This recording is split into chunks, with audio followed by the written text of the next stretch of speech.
తెస్సలోనికైలకు 1వ అధ్యాయము. మన తండ్రి అయిన దేవుని యందును ప్రభువైన యేసుక్రీస్తునందును ఉన్న తెస్సలోనికైల సంఘమునకు పౌలును, సిల్వానును, తిమోతియను శుభమని చెప్పి రాయున్నది. తండ్రి అయిన దేవుని నుండియు ప్రభువైన యేసుక్రీస్తు నుండియు కృపయు సమాధానమును మీకు కలుగునుగాక. సహోదరులారా, మేమెల్లప్పుడూ మిమ్మును గూర్చి దేవునికి కృతజ్ఞతాస్తుతులు చెల్లించుటకు బద్ధులమై ఉన్నాము. ఇది యుక్తమే. ఏలయనగా మీ విశ్వాసము బహుగా అభివృద్ధి పొందుచున్నది. మీ అందరిలో ప్రతివాడును ఎదుటివాని ఎడల చూపు ప్రేమ విస్తరించుచున్నది. అందువలన మీ హింసలన్నింటిలోనూ మీరు సహించుచున్న శ్రమలలోనూ మీ ఓర్పును విశ్వాసమును చూచి మేము దేవుని సంఘములలో మీ యందు అతిశయపడుచుచున్నాము.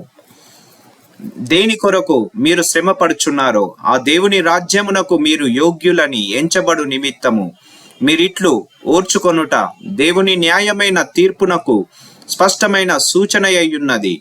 ప్రభువైన యేసు తన ప్రభావమును కనపరుచు దూతలతో కూడా పరలోకము నుండి అగ్ని జ్వాలలలో ప్రత్యక్షమై దేవుని నెరుగని వారికిని మన ప్రభువైన యేసు సువార్తకు లోబడని వారికిని ప్రతిదండన చేయునప్పుడు మిమ్మును శ్రమపరుచు వారికి శ్రమయు, శ్రమ పొందుచున్న మీకు మాతో కూడా విశ్రాంతియు అనుగ్రహించుట దేవునికి న్యాయమే. ఆ దినమున తన పరిశుద్ధుల యందు మహిమపరచబడుటకును విశ్వసించిన వారి అందరి యందు ప్రశంసింపబడుటకును ప్రభు వచ్చినప్పుడు అట్టివారు ఆయన సముఖము నుండియు ఆయన ప్రభావమందలి మహిమ నుండియు పారదోలబడి నిత్య నాశనమును దండన పొందుదురు. ఏలయనగా మేము మీకిచ్చిన సాక్ష్యము మీరు నమ్మితిరి.